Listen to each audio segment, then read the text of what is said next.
Querido amigo, hoje temos como alvo estudarmos o início do capítulo 9 da carta de Paulo aos Romanos. Neste trecho específico da Palavra de Deus, encontramos um dos trechos mais polêmicos da carta e precisamos contemplá-lo de modo geral para o entendermos corretamente. O texto a que eu me refiro são os capítulos 9, 10 e 11, que, conforme o nosso esboço geral dessa carta, compõem a quarta divisão do texto e tem como tema a prática, isso é, o exemplo de Israel. A maneira como Deus tratou com Israel pode nos ajudar a perceber como Deus trata com os gentios também. Vamos recordar então o que vimos até agora nessa carta para depois nos aprofundarmos no texto de hoje. Você se lembra que nos primeiros capítulos da carta, nos capítulos 1 a 3, Paulo colocou todos os seres humanos diante de um grave problema. Isto é, o homem é pecador e está separado de Deus. Porém, no capítulo 4, Paulo nos mostrou como Deus resolveu essa questão. Paulo nos mostrou a providência divina, isto é, a fé em Cristo. Essa fé, Paulo exemplificou através da vida de Abraão e também no exemplo de Davi. Na terceira divisão da carta, nos capítulos 5 a 8, que nós terminamos no programa passado, o apóstolo Paulo nos mostrou o propósito divino para conosco, isto é, vidas novas, vidas livres para que possamos servi-lo. Fomos declarados justos conforme o capítulo 5. Fomos identificados com Jesus, conforme o capítulo 6. Fomos libertados da opressão da lei, porém temos que continuar lutando contra a velha natureza, conforme o capítulo 7. Mas graças a Deus pelo capítulo 8, pois o seu rico conteúdo nos mostra que pelo Espírito Santo podemos usufruir dessa vida abundante que Cristo nos promete. Nós somos capacitados a viver vidas justas e sermos completamente justos quando na ressurreição formos transformados à imagem do Filho de Deus. E finalmente o apóstolo Paulo termina sua exposição, do capítulo 8, num maravilhoso hino de louvor, como nós vimos no programa passado, porque nada pode nos separar do amor de Deus que está em Cristo Jesus, nosso Senhor. Para o judeu que entendia que a justiça ou a justificação só ocorria pelo cumprimento completo da lei de Moisés, a apresentação de Paulo, dizendo que a justificação divina vem para todo e qualquer ser humano através da justiça de Cristo, como dádiva gratuita de Deus, essa ideia de Paulo, as suas palavras eram um verdadeiro absurdo. Para o judeu, isso soava como um verdadeiro absurdo. Eles não podiam crer no que ouviam nem no que liam. Na verdade, segundo o entendimento de alguns, Paulo tinha deixado em aberto um problema que deveria ser resolvido. Ao falar da justiça divina que agora podemos receber pela fé, Paulo permitiu que os judeus o criticassem. Veja bem, no entender de alguns dos seus leitores, principalmente dos judeus, Paulo, de certa forma, deixou transparecer que Deus estava sendo injusto. Esse interlocutor imaginário, como nós temos falado durante os vários programas de Romanos, ele era um judeu, tinha então algumas perguntas muito graves a fazer para Paulo. Será que essa bênção da justificação gratuita através da fé, agora estendida também aos gentios, estava mostrando que Deus tinha virado as costas para Israel? Será que Deus estava voltando atrás na sua palavra? Será que Deus voltara atrás na sua promessa? Será que Deus estava quebrando a sua aliança com Israel? Será que todas essas mudanças de ênfase estavam sendo causadas por essa nova criação? Por esse novo povo de Deus que estava sendo construído por Ele mesmo? Esse novo corpo, o corpo de Cristo? Para esclarecer o mal-entendido que ocorria, Paulo se valeu do Antigo Testamento, pois sabia que aqueles que estavam em dúvida em relação ao seu ensino também conheciam as Sagradas Escrituras dadas por Deus ao povo de Israel. Então, de uma maneira muito objetiva, Paulo respondeu todas essas questões. Então, ao considerarmos o capítulo 9 como uma parte da sua carta aos Romanos, podemos observar alguns pontos da resposta de Paulo. Primeiro, Paulo mostrou que os judeus foram abençoados por Deus através de vários benefícios, com o propósito de serem instrumentos de bênçãos para outras nações. Capítulo 9, versículos 1 a 5. Paulo mostrou também, em segundo lugar, que a promessa da aliança não incluiu automaticamente a descendência física de Abraão. Capítulo 9, versículos 6 a 13. Em terceiro lugar, Paulo mostrou que desde o princípio, Deus misericordiosamente deixou livre, isso é, deu liberdade a todos indistintamente. Capítulo 9, 14 a 21. Em quarto lugar, Paulo mostrou que mesmo nessa nova época em que Deus está formando um novo povo, o corpo de Cristo, ele não foi e não é incoerente com as antigas palavras e promessas, porque mesmo que, como povo, Israel tinha recusado andar pela fé e optou por andar pelas obras da lei, Deus esteve e está preservando um remanescente fiel.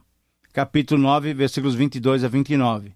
Em quinto lugar, Paulo mostrou, na parte final do capítulo, que embora a soberania divina e a responsabilidade humana possam parecer antagônicas para as nossas mentes humanas, para as nossas mentes finitas e limitadas, para Deus é possível harmonizá-las sem cometer injustiça.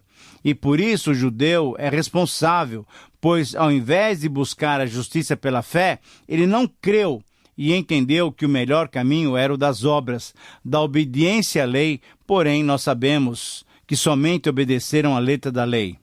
O que percebemos é que Paulo não poderia tratar do privilégio que tanto os gentios como os judeus tinham recebido através da gratuita justificação pela fé, sem ter que mencionar, sem ter que considerar o lugar de Israel no plano salvífico de Deus. Paulo não poderia deixar de responder ao seu interlocutor judeu sem mostrar como Deus tinha tratado Israel desde o início do seu chamado. Paulo estava emocionado até e demonstrou claramente a sua preocupação com o seu querido povo.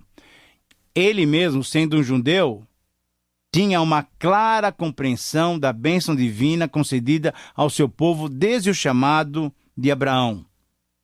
Muito bem.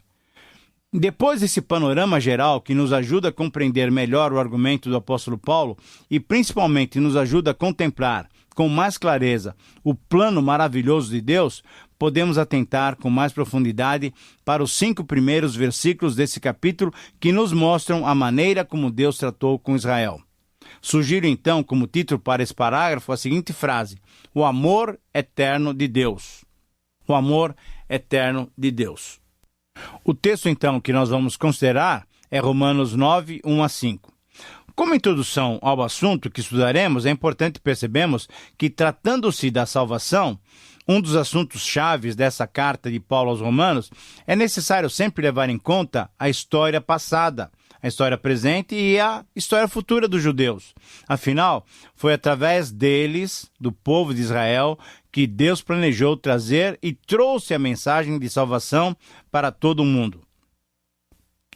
Nos primeiros 8 capítulos da carta, Paulo instruiu sobre a salvação individual, tanto para os judeus como para os gentios. E agora, nesses 3 capítulos, 9, 10 e 11, ele utiliza o relacionamento Deus-Israel como paradigma da salvação que Deus oferece a todo o que crê. Tratando-se da salvação, um dos aspectos mais importantes que deve ser destacado é o amor de Deus que permeia toda a história do ser humano. Então, em resumo, podemos dizer que, nesses versículos, temos a seguinte expressão, temos a seguinte ideia, o seguinte princípio. O eterno amor de Deus sempre se manteve coerente em relação à história da salvação. Repito, esse é o princípio dos versículos 1 a 5 de Romanos 9. O eterno amor de Deus sempre se manteve coerente em relação à história da salvação. Então, nesses versículos, nós encontramos 3 expressões desse eterno amor divino. Em primeiro lugar, é possível perceber-se que o amor divino expressa-se através do interesse fraternal. Capítulo 9, 1 a 3. Na verdade, quem está expressando esse interesse é o apóstolo Paulo. esse interesse, verdadeiro interesse, é em Cristo. Mesmo sem ser chamado de mentiroso, Paulo foi acusado de ter abandonado Israel e foi acusado também de que, através da sua mensagem, ele estava dando a entender que Deus também tinha abandonado Israel. Paulo, então, usa uma terminologia bem forte para confirmar que não mentia e que tinha todo o interesse de apresentar a sua argumentação completamente verdadeira. Em segundo lugar, esse interesse era confirmado pelo Espírito Santo, ainda no versículo 1. Paulo então invoca o Espírito Santo, que conhece bem o nosso interior, e assim, ao colocar em jogo a sua própria consciência, ele o faz dando a entender que a consciência é verdadeira e tem valor para nos orientar somente quando ela é iluminada pelo Espírito Santo, pois somente o Espírito Santo conhece aquilo que vai em nosso interior.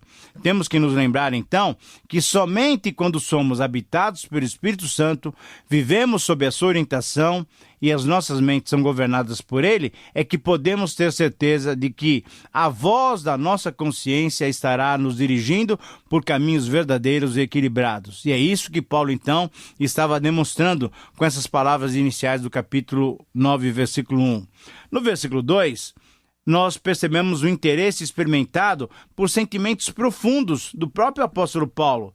Paulo declara a sua profunda tristeza, a sua angústia pelo mal entendido que ele tinha provocado, mas principalmente porque os seus patrícios judeus não aceitavam o caminho da fé. É por isso que Paulo se angustiava e também se entristecia. No versículo 3, Paulo demonstra o seu interesse pelos judeus, pelos seus irmãos de raça, esse interesse que ia até as últimas consequências. Tal era o interesse de Paulo pelo seu povo, que, embora se considerasse apóstolo dos gentios, ele preferia ser considerado anátema. É uma palavra dura, isso é, ele preferia ser considerado amaldiçoado, separado de Deus. Ele considerava a possibilidade de ser destinado à destruição do que ver o seu povo andando na incredulidade. Esse era o amor de Paulo pelos seus irmãos judeus. Interesse expresso num profundo amor fraternal, conforme ainda o versículo 3.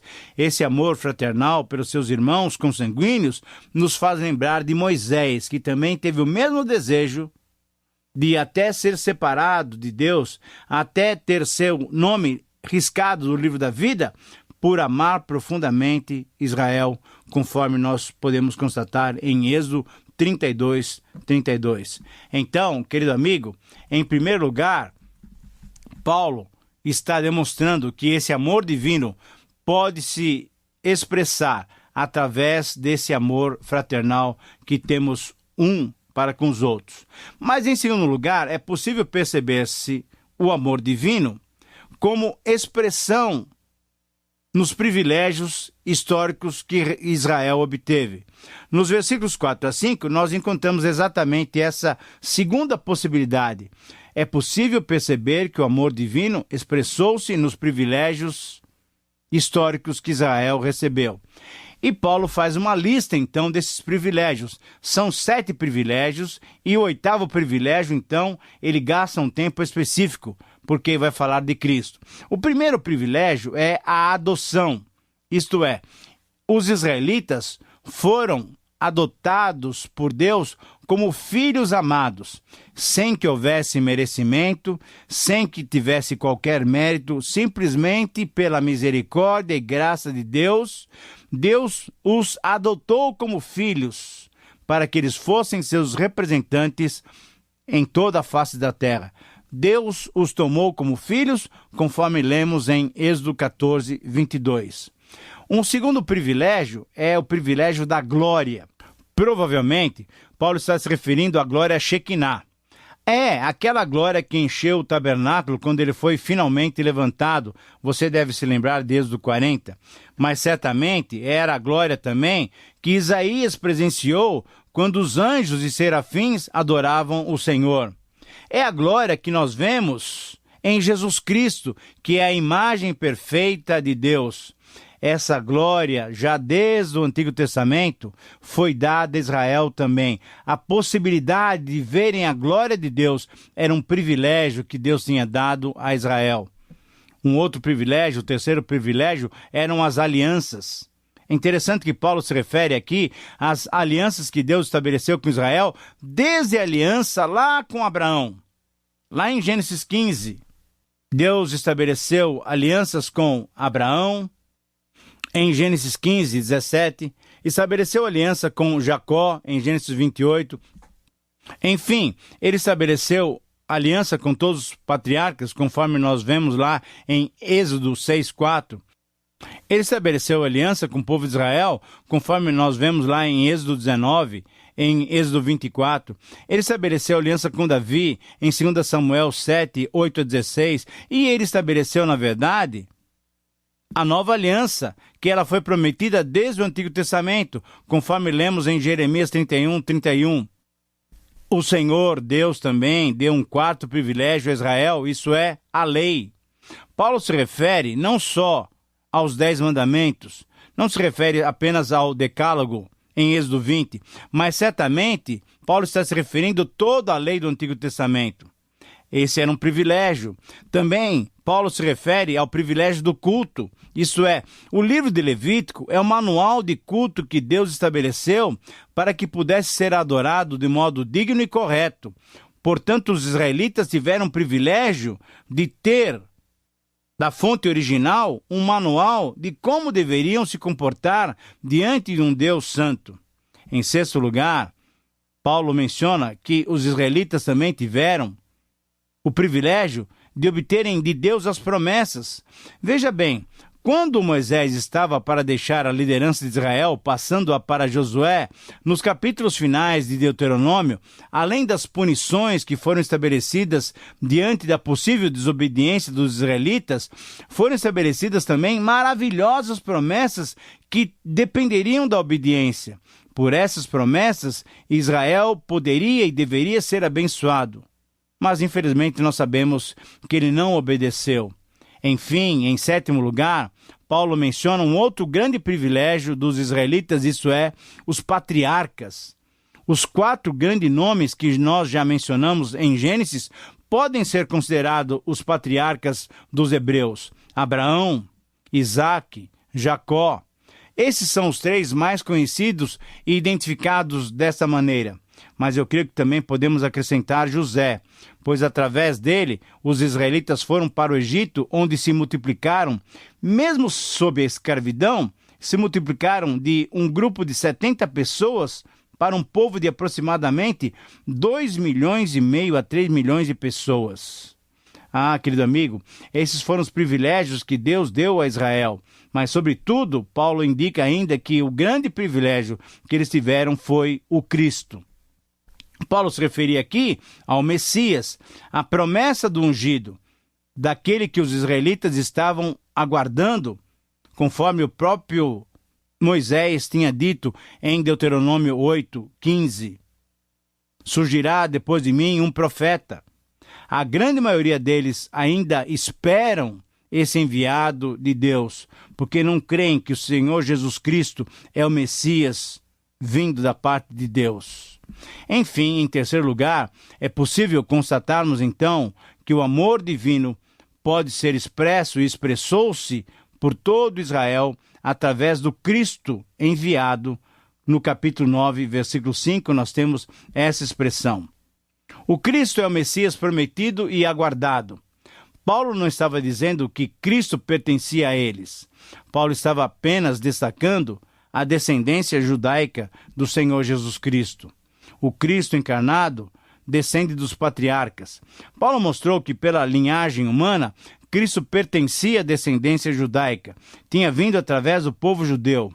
E era interessante notar que ao fazer essa ligação de Cristo com os patriarcas, Paulo certamente estava fazendo um vínculo com a fé, uma vez que os patriarcas foram homens de fé, como foi Abraão, mencionado em Hebreus capítulo 11, versículo 8-19, como foi Isaque, mencionado em Hebreus 11:20, como foi Jacó, mencionado em Hebreus 11, 21, e até mesmo José, mencionado em Hebreus 11, 22. Cristo foi enviado, mas Cristo não foi reconhecido e não foi compreendido. A realidade é que, mesmo tendo essa proximidade com Jesus Cristo, com o ungido, com o Messias, os judeus não o reconheceram como Messias, como o enviado de Deus. E como disse João, veio para o que era seu e os seus não o receberam. João 1:11. Mas além de não ser reconhecido, Jesus Cristo também não foi compreendido, pois durante todo o seu ministério sofreu muitas opressões, muito ciúme, muitas acusações, conforme nós vimos em Mateus 12, 22 a 32, quando o acusaram de expulsar demônios por Belzebu, o maioral dos demônios. Mas Paulo finaliza dizendo que, embora Cristo não tenha sido reconhecido e não tenha sido compreendido, Cristo é soberano sobre todos. Paulo conclui seu argumento adorando a Deus, identificando Jesus como o Senhor de todos. Paulo identifica Jesus de um modo magnífico, mostrando a sua dignidade acima de qualquer valor humano. O Cristo é Deus, Deus bendito para todo sempre. Essa é a expressão do apóstolo Paulo. Essa é uma das declarações mais contundentes de todo o Novo Testamento, pois apresenta Jesus exatamente como ele é. Isto é, Jesus é Deus, Jesus é divino, Jesus é o Deus que governa e por isso é que ele pode ser bendito para todo sempre. Querido amigo, a coerência do amor divino é garantia de salvação de todo ser humano, seja ele do judeu, seja ele do gentio. Portanto, Paulo, ao iniciar o seu tratado em Romanos sobre como Deus se relacionou com Israel, ele afirma nesses primeiros 5 versículos todos os privilégios que Deus deu aos judeus. A minha oração é para que você também usufrua desse amor, que não foi destinado somente aos judeus, mas foi destinado a todos nós que cremos pela fé no Senhor Jesus Cristo. Querido amigo, um grande abraço e que Deus te abençoe.